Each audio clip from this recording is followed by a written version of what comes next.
Good morning guys, kamusta kayo guys? Sana nasa mabuti kayong kalagayan. Meron tayo dito ngayong corn tuna at gagawin natin siyang sisig guys. Siyempre meron tayong maraming sibuyas. Yan. Sibuyas.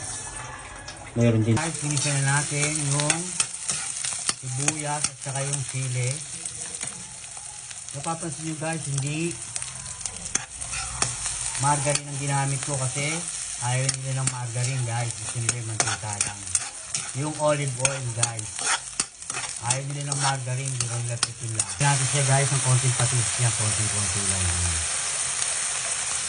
Nakalasa lang ng konti. Basta natin yung mayonnaise guys.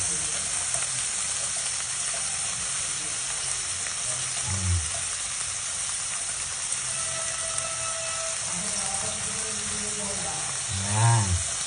Tapos haluin natin sa ulit.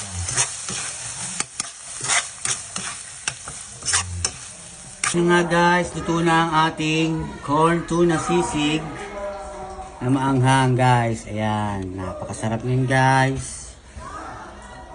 Okay. Ayan. Salamat guys at nag-enjoy kayo na naman sa panonood ng aking video.